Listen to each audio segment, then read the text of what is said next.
우리가 살고 있는 이 쭈리히 이 근처에서 가장 유명한 산이 리기산 맞습니까?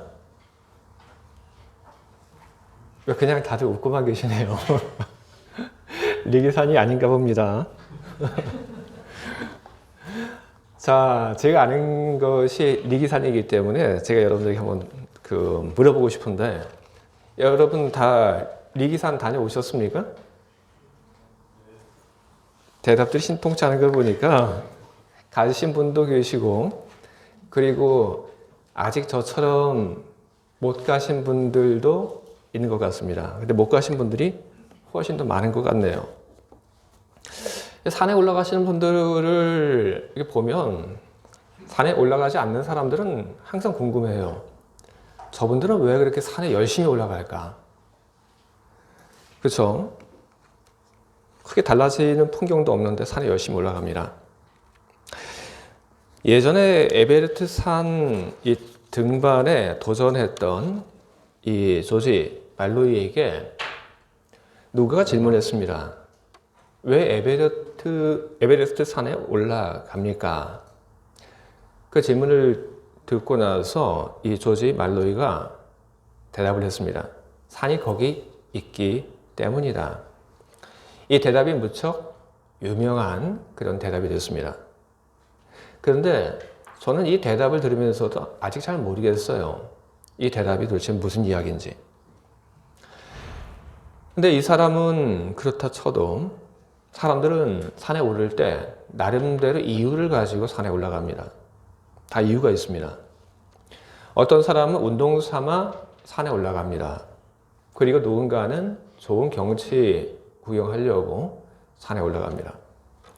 그리고 또 어떤 사람은 산에 같이 올라가는 또 누군가하고의 그 산행을 통해서 관계를 돈독하게 하기 위해서 산에 올라갑니다.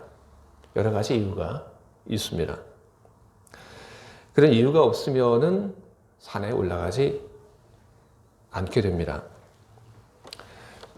근데 여러 사람들이 나름대로 어떤 이유를 가지고 산에 올라가는데 예수님께서 오늘 본문의 말씀을 보게 되면 산에 올라가십니다.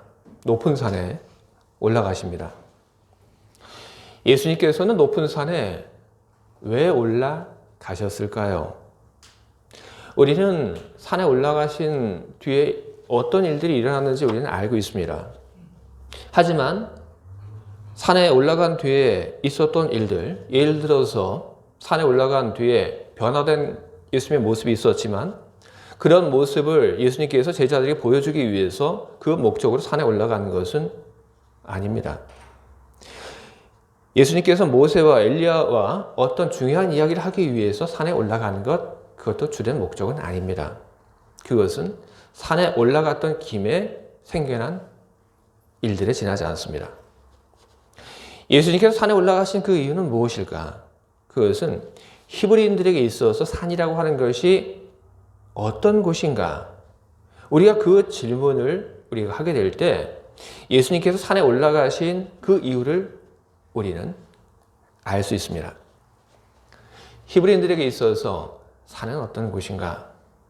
히브리인들에게 있어서 그들에게 있어서 산이라고 하는 것은 바로 하나님의 보좌입니다. 산에 대한 특별한 그런 마음들을 히브리인들은 가지고 있었습니다. 그것은 그만큼 여러 가지 일들이 산 위에서 일어났기 때문에 그런 마음들이 히브리인들의 삶 속에 자연스럽게 형성이 되게 된 것입니다. 성경에 등장하는 산, 어떤 산들이 있습니까? 창세기를 보게 되면 아라라트 산이 있습니다. 노아의 방주가 도착한 곳입니다. 그리고 시내산, 그리고 느보산, 갈멜산, 모리아산, 감람산, 헬몬산. 성경에는 이렇게 많은 산들이 등장하고 있습니다.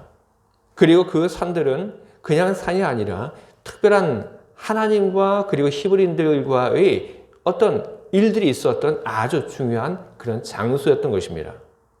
그리고 그런 경험들, 어떤 특별한 사건들이 일어났던 그 경험들을 가지고 히브리인들은 산은 하나님이 계시는 곳, 하나님의 보좌, 그렇게 그들은 생각을 하게 되었던 것입니다. 성경 속의 산, 그것은 하나님의 보좌였습니다. 오늘 예수님께서 산에 올라가셨는데 성경은 예수님께서 어떤 산에 올라가셨다고 그 산의 이름을 이야기를 하지 않습니다. 대신 어떤 말을 하고 있냐 하면 예수님께서 높은 산에 올라가셨다라고 이야기를 하고 있습니다. 예수님께서 높은 산에 올라가셨다고 하는 이 말에는 두 가지 뜻이 있습니다. 하나는 정말로 높이가 높은 산이라고 하는 그런 뜻이 있습니다. 또 하나는 다른 의미가 있죠. 하나님이 계시는 곳. 그래서 높은 산이라고 이야기를 하게 되는 겁니다. 예수님께서 산에 올라가신 것, 그것은 그냥 산이 있기 때문에 올라간 건 아닙니다. 예수님께서 산에 올라가신 것, 그의 제자들에게 변화된 예수님의 모습을 보여주기 위해 올라가신 것 아닙니다. 모세와 뭔가 중요한 이야기를 하기 위해서 올라가신 것도 아니고, 예수님께서 산에 올라가신 그 이유는 하나님과 만나기 위해서 올라가신 것입니다. 하나님과 만나기 위해서 높은 산에 올라가셨을 때 예수님의 얼굴과 그리고 예수님의 옷은 빛이 났습니다. 이것이 어떤 뜻인가? 마치 모세가 하나님을 뵙고 나서 그의 얼굴에 커다란 광채가 났던 것과 똑같은 것입니다. 모세가 그의 얼굴에서 광채가 나타났다고 하는 그 이야기는 출애굽기 34장에 기록되어 있습니다. 출애굽을 한 히브리인들, 그 히브리인들을 이끌고 가던 모세를 하나님께서는 어느 곳에서 부르십니다. 그리고 하나님께서는 모세를 산으로 불러내십니다. 그 산이 신의 산입니다. 모세는 산에 올라가서 40일 동안 머물렀습니다. 그리고 거기에서 모세는 두 개의 돌판, 10계명이 적혀져 있는 그 돌판을 받아서 그는 산 아래로 내려왔습니다. 산 아래로 내려오는 그 모세는 그의 얼굴에 광채가 나고 있다는 하는 것을 전혀 몰랐습니다. 하지만 사람들은 모세의 얼굴에 퍼지는 그 광채를 보고 모세의 얼굴을 제대로 바라보지 못했습니다. 비로소 모세는 자기 얼굴에서 광채가 나고 있다고 하는 것을 알게 되었습니다. 어떻게 모세 얼굴에서 광채가 나게 되었을까? 성경이 그 이유를 이야기를 합니다. 출애굽기 34장 29절에 이런 말씀이 기록되어 있습니다. 모세는 자기가 여호와와 말하였음으로 말미암아 얼굴 피부에 광채가 나나 깨닫지 못하였더라. 하나님과 말을 한 그 일로 인하여 얼굴에 광채가 났다. 성경이 그렇게 적고 있습니다. 이것은 어떤 뜻이냐 하면 하나님께서 모세의 얼굴에 광채가 나게 하셨다는 그런 뜻입니다. 모세의 얼굴에 빛이 나게 하시니 바로 하나님이십니다. 하나님께서 모세에게 커다란 영광을 내려주신 것입니다. 하나님께서 역시 예수님에게도 그의 얼굴이 빛이 나게 하셨고, 그리고 얼굴에 빛이 나게 하신 것뿐 아니라 예수님의 그 옷이 마치 빛처럼 하얗게 빛나도록 그렇게 하신 것입니다. 예수님의 얼굴에 있는 그 빛, 그리고 옷의 빛, 그것은 하나님이 예수님을 영광스럽게 하셨다는 의미인 것입니다. 그런데 예수님께서 찾아가신 그 높은 산에서 예수님을 영광스럽게 만든 그 사건은 비단 그것만이 전부는 아니었습니다. 어느 순간 모세와 엘리야가 나타났습니다. 그리고 예수님께서는 모세와 엘리야와 더불어 이야기를 나누셨습니다. 제자들은 모세와 엘리야의 얼굴을 모릅니다.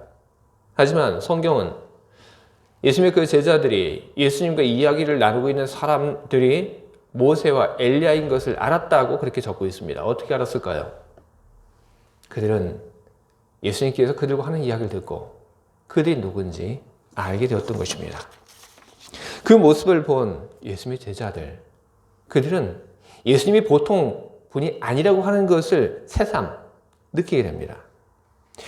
예수님의 얼굴에서 광채가 나고 그의 옷이 빛난 것도 그렇지만 예수님께서 모세와 엘리야와 자연스럽게 이야기를 나누는 그 모습을 통해서 예수님이야말로 보통 인물이 아니다라고 하는 생각을 더 많이 하게 된 것입니다.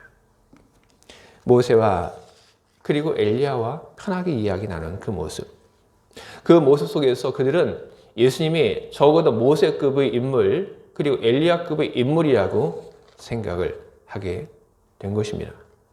그래서 산 위에 있던 예수님의 그 제자들 가운데 하나였던 베드로가 예수님께 이렇게 이야기합니다. 주여, 우리가 여기 있는 것이 좋사오니 만일 주께서 원하시면 내가 여기서 초막 셋을 칠 때 하나는 주님을 위하여, 하나는 모세를 위하여, 하나는 엘리야를 위하여 하리이다.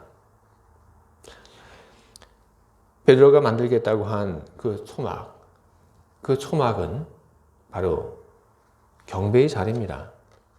그것을 자신이 만들겠다고 그렇게 베드로는 이야기를 한 것입니다.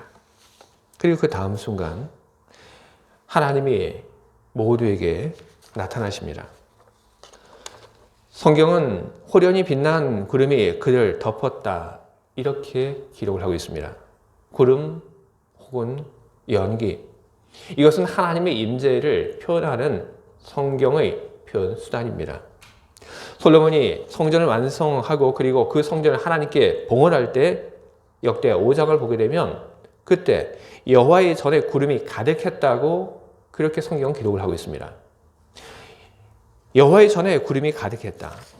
그것은 하나님의 임재를 나타내고 있는 성경의 증언인 것입니다. 예수께서 산에 계시던 중에 사람들이 있던 그곳을 덮은 구름, 이 역시 하나님의 임재를 성경은 이야기를 하고 있는 것입니다. 하나님이 그 높은 산 거기에 예수님에게만 나타나신 것이 아니라 이제 제자들 모두에게 하나님께서 현현을 하신 것입니다. 그리고 하나님께서는 예수님이 아닌 그 자리에 있던 예수님의 그 제자들 향하여 말씀하십니다. 만남이 있었기 때문에 이렇게 얘기를 하십니다. 이는 내 사랑하는 아들이요 내 기뻐하는 자니 너희는 그의 말을 들으라. 하나님의 현현 그리고 하나님이 직접 명령하시는 그 명령 앞에 예수님의 제자들은 그만 두려운 마음이 가득했고 그리고 그들은 엎드려 떨 수밖에 없었습니다. 하나님이 직접 그 높은 산에 예수님의 제자들에게 나타나서 당신의 영광을 보이시고 그리고 예수님이 누구인지를 이야기하시고 예수님의 그 말에 따르라고 이야기하신 것. 그것은 그 높은 산에서 예수님이 받으셨던 그 영광의 정점을 이루는 사건입니다. 예수님께서는 그 높은 산에서 이렇듯 많은 영광을 받으셨습니다. 그런데 예수님께서 받으셨던 그 영광은 예수님의 제자들이 잠시 있다가 눈을 들어보니까 다 사라지고 없었습니다. 예수님께서는 그 뒤 아무런 이야기를 하지 않고 제자들을 데리고 산 아래로 내려가십니다. 산 아래로 내려가시는 그 예수님의 모습, 그 예수님의 모습은 시내산에서 율법을 받아 산 아래로 내려가고 있었던 모세의 그 모습과 오버랩이 됩니다. 바울은 고린도 후서에서 이런 말을 합니다. 고린도 후서 3장 7절과 8절에 있는 말씀입니다.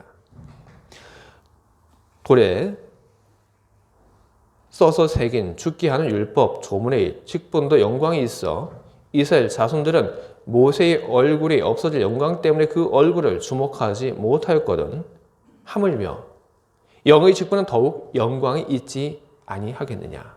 아멘. 변화산 위에서 그 높은 산 위에서 예수님이 받으셨던 그 영광은 사라졌습니다. 금방 사라졌습니다. 하지만 복음을 위해서 자기 자신을 희생하신 예수님. 그의 삶은 예수님에게 사라지지 않는 영원한 영광을 그 높은 산 위에서 예수님이 받으셨던 그 영광보다도 더욱 커다란 영광을 예수님이 받게끔 그렇게 만들었습니다. 변화산 그 위에 내려와 세상의 구원자가 되신 주님. 그분은 세상의 구원자가 되기 위하여 십자가를 짊어지셨고, 그리고 그 십자가 위에서 자신을 속죄의 제물로 하나님께 드렸습니다. 그 일로 말미암아 하나님께서 그에게 영광을 주셨습니다. 하나님께서는 예수님을 살리셨고, 그리고 하나님께서는 예수님에게 하나님의 왕권을 다 넘겨주셨습니다. 뿐만 아닙니다. 예수님은 땅의 모든 생명으로부터 또한 영광을 받으십니다. 예수님께서 살리신 그 생명이, 예수님께서 하신 그 일들을 기억하며 끊어지지 않는 영광과 찬송을 예수님께 지금도 드리고 있는 것입니다. 이와 같은 영광은 잠시 나타났다가 사라진 그 영광과 비교되지 않습니다. 예수님께서 십자가를 짊어지심으로 말미암아 얻으신 그 영광은 영원한 영광이고, 그리고 그 무엇과도 비교할 수 없는 커다란 영광입니다. 예수님의 영광, 그 높은 산 위에서 있었던 그 영광, 그것은 우리들에게 두 가지 이야기를 하고 있습니다. 하나는 예수님의 그 십자가의 사건, 그것은 우발적인 사건이 아니라고 하는 것을 우리들에게 보여주고 있습니다. 하나님께서 세상을 구원하기 위한 그 구원의 계획을 가지고 계셨다고 하는 것을 높은 산 위에서의 예수님의 그 영광을 받으셨던 그 일을 통하여 우리들에게 다시 한번 재확인시켜주고 있습니다. 두 번째는 그 높은 산 위에서 예수님께서 영광을 받으셨던 그 사건을 통하여 우리들에게 영의 직분을 위한 수고를 하게 될 때 얼마나 커다란 영광을 우리들이 받을 수 있게 되는지를 성경은 우리들에게, 하나님은 우리들에게 이야기를 하고 있습니다. 우리는 인정받기를 좋아하고 우리는 동일받기를 좋아합니다. 이것은 영광 받는 것과 전혀 다른 것이 아닙니다. 같은 것입니다. 누가 세상을 살면서 존경을 받고, 그리고 누가 영광을 받을까요? 어떤 얼굴을 하고 있는가, 그리고 어떤 옷을 입고 있는가, 바로 그것 중요합니다. 어떤 얼굴, 어떤 옷, 그것으로 인해서 존경을 받고 영광을 받습니다. 사람은 자기 얼굴에 대해서 책임을 져야 한다, 그렇게 이야기를 합니다. 우리는 그런 이야기를 참 많이 듣습니다. 아주 오래전 사람의 그 얼굴이 하얀색일 때, 그때 그 하얀 피부가 자랑이던 그런 시절이 있었습니다. 농경 문화 속에서 대부분의 사람들은 밖에 나가서 아침부터 저녁 때까지 일을 해야만 했습니다. 아침부터 저녁 때까지 밖에 나가서 일을 하다 보면 자연스럽게 피부는 검게 그슬립니다. 하지만 그런 농경 문화 속에서 피부가 거슬리지 않고 살아가는 사람, 그 사람들은 밖에 나가서 일을 하지 않아도 되는 그런 사람들이었습니다.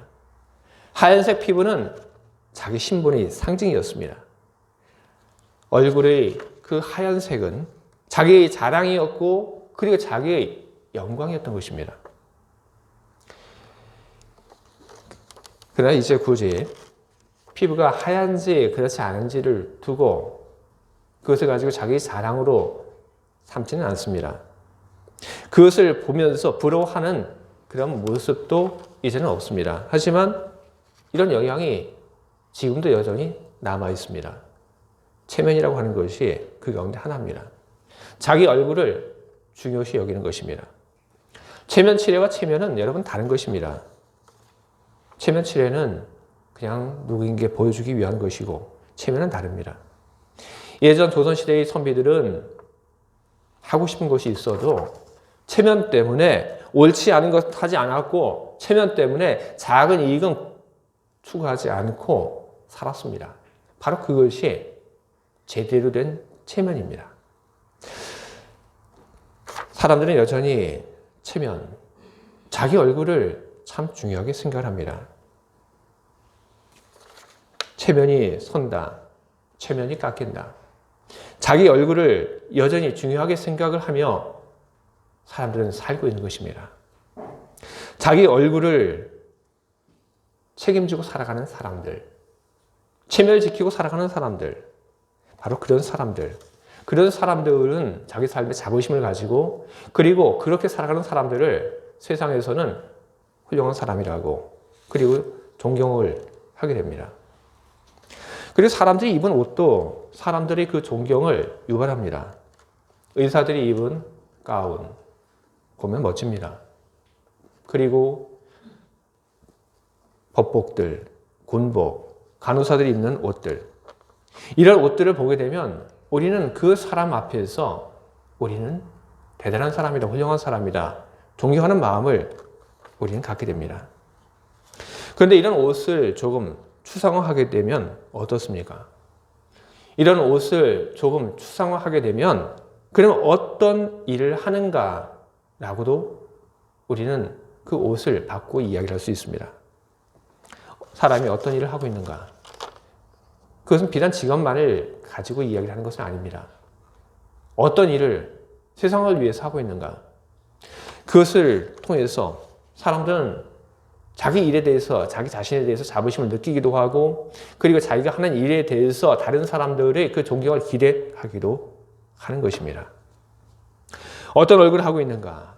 그리고 어떤 옷을 입고 있는가? 이것이 중요하기 때문에 지금도 많은 사람들은 존경을 받을 만한 얼굴을 하기 위해서, 갖기 위해서 노력하고 있고, 그리고 다른 사람들이 그 존경을 받을 만한 옷을 입기 위해서 지금도 많은 노력을 하고 있습니다. 좋은 얼굴, 훌륭한 얼굴, 자기 얼굴에 대해서 책임을 지는 그런 삶, 그리고 훌륭한 일들, 그럴 때 존경을 받게 되고 영광을 받게 됩니다. 세상이 존경을 하고 그리고 세상이 영광을 돌릴 때 그것을 누리면서 사는 것, 그것은 무척 기분 좋은 일이고 나쁜 일은 아닐 것입니다. 그러나 여러분, 세상이 주는 영광, 그것은 잠시 있다가 사라지는 것입니다. 주님이 주시는 영광, 세상이 줄 수 있는 그 영광보다 더 위의 것, 더 좋은 것이 있다고 하는 것을 여러분, 우리는 잊지 말고 기억을 해야 할 것입니다.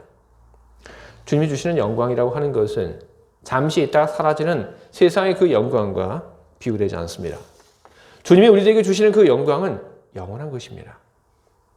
우리는 우리 주변에 좋은 믿음의 존경하는 사람들이 있습니다. 여러분들이 존경하고 있는 좋은 믿음의 사람은 누가 있습니까? 여러분은 왜 그 사람을 존경하고 있습니까? 바로 그 사람이 믿음 안에서 믿음을 가지고 바르게 살았기 때문에, 그렇기 때문에 우리들은 우리 주변에 있는 그 믿음 속에서 살아갔던 사람들을 우리는 기억하고 그리고 우리는 그 사람들을 존경하고 있는 것입니다. 뭔가 훌륭한 사람이 있기 때문에 우리는 우리 주변에 있는 사람들, 그 믿음의 사람들을 우리는 기억을 하고 있는 것입니다. 우리도 하나님이 주시는 영광, 그것을 우리들이 바란다면 우리는 어떻게 해야 할까? 하나님께서는 산 위에 예수님의 그 제자들이 있을 때 그 제자들을 향하여 말씀하셨습니다. 이는 내 사랑하는 아들이요 내 기뻐하는 자리, 너희는 그의 말을 들으라. 예수님의 말을 듣는 것입니다. 그러면 하나님이 우리를 영광스럽게 만들어 주십니다. 그렇다면 예수님의 말은 어떤 것일까요? 예수님께서 하신 말씀들이 참 많습니다. 그래서 예수님의 그 모든 말씀들을 우리 다 따라야 하겠지만 특별히 십자가를 지고 나를 따르라. 우리는 그 말을 우리는 기억하고 따라야 합니다.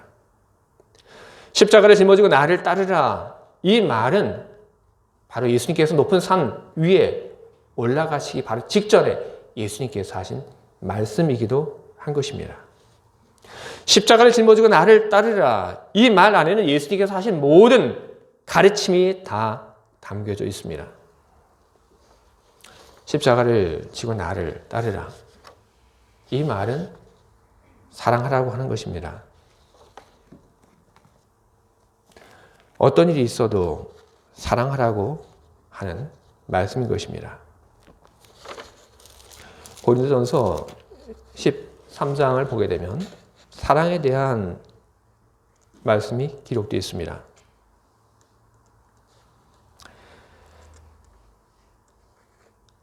사랑은 오래 참고, 사랑은 온유하며 시기하지 아니하며, 사랑은 자랑하지 아니하며 교만하지 아니하며 무례히 행하지 아니하며 자기 유익을 구하지 아니하며 속내지 아니하며 악한 것을 생각하지 아니하며 불의를 기뻐하지 아니하며 진리와 함께 기뻐하고 모든 것을 참으며 모든 것을 믿으며 모든 것을 바라며 모든 것을 견디느니라. 여러분, 사랑이라고 하는 것은 단지 기분이 아닙니다. 감정이 아닙니다. 사랑하면서 산다고 하는 것은, 여러분, 그것은 많은 결단이 필요한 것이고, 그리고 그것은 많은 힘겨움이 따라오는 그런 일들인 것입니다. 그렇기 때문에 예수님께서는 십자가를 짊어지고 나를 따르라, 이렇게 이야기를 하신 것입니다. 죽을 각오하고 사랑하라고 하는 말씀인 것입니다. 사람들을 사랑해라. 우리는 한 집에 한 가족이 모여서 삽니다. 그건 누구보다도 가깝고 그리고 특별한 관계입니다. 하지만 그 사랑하는 사람들이 함께 모여 사는 그 가정 안에서조차 우리는 사랑한다고 하는 것이 얼마나 힘들고 어려운 일인지 우리는 경험하면서 살고 있습니다. 사랑은 여러분, 어떻게 해야 그것은 가능한 것입니까? 사랑은 죽을 각오로 해야지 되는 것입니다. 모든 것을 참고 내려놓고 견디고, 사랑은 현실의 고통과 싸우는 행동인 것입니다. 그렇기 때문에 예수님께서 십자가를 짊어지고 나를 따르라 얘기하신 것입니다. 예수님의 그 사랑하라고 하는 말씀, 죽기까지 사랑하라고 하는 그 말씀을 우리들이 지킬 때 하나님은 우리에게 영광을 가져다 주십니다. 그러면 나는 영광이 필요 없다. 그러니 나는 사랑하라고 하는 그 말씀을 나는 지키지 않아도 되는 것 아닌가? 아닙니다, 여러분. 그것은 잘못된 생각입니다. 그의 말을 들으라. 그것은 하나님의 명령입니다. 권유가 아닙니다. 명령입니다. 그리고 예수님의 말씀 역시 명령입니다. 십자가를 짊어지고 나를 따르라. 우리는 명령받은 것을 우리는 기억하고, 그리고 우리는 그것을 수행을 해야 하는 것입니다. 마땅히 해야 할 것을 할 뿐이지만 명령에 순종하는 사람들을 하나님은 높이고 그리고 영광스럽게 하십니다. 영광은 무엇입니까? 그것은 사랑하는 삶을 살아가게 하기 위한 연료이고 그리고 동기인 것입니다. 힘들고 어려울 때 하나님이 주실 그 영광을 바라보며 사랑하는 것을 포기하지 말고 죽기까지 사랑하면서 살아가라고 하는 하나님 말씀을 우리는 듣고 우리는 사랑하면서 살아가야 할 것입니다. 예수님의 말씀을 따라서 살아가게 될 때 예수님께서는 영광과 권위를 우리에게 주십니다. 그리고 사람들 역시 마찬가지입니다. 예수님의 높은 산 위에서의 그 변화된 모습을 본 베드로의 그 마음이 움직여, 그의 입술이 움직여 예수님에게 초막 셋을 내가 지어드리겠다고 이야기한 것처럼 우리들이 죽기까지 사랑하며 살아가게 될 때 세상의 사람들을 여러분을 기억하고 훌륭한 사람이라고 높이며 여러분에게 영광을 돌릴 것입니다. 사랑하라고 하는 그 말, 예수님의 그 말씀, 우리 기독교의 핵심, 너무나도 당연한 말이지만 그것을 실천하면서 산다고 하는 것은 쉽지 않습니다. 하지만 오늘 이 시간 여러분들 결단하시고 언제까지나 여러분 주변에 있는 사람들을 사랑하고 세상에 있는 하나님이 창조하신 모든 사람들을 사랑하며 살아가는 하나님의 자녀들, 예수 그리스도의 제자들이 다 되시기를 주님의 이름으로 축원을 드립니다. 아멘. 함께 기도하겠습니다.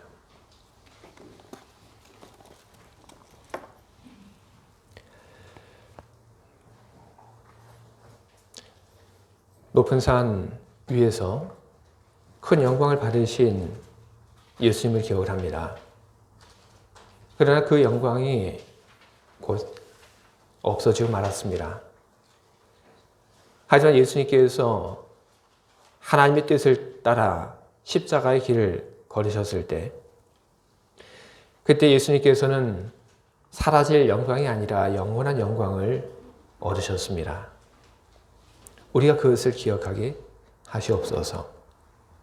잠시 있다가 사라지게 될 세상이 주는 영광에 집착하는 것이 아니라 영원한 영광, 세상이 주는 영광과 비교되지 않는 하나님이 주실 영광을 바라는 우리들이 되게 하시옵소서.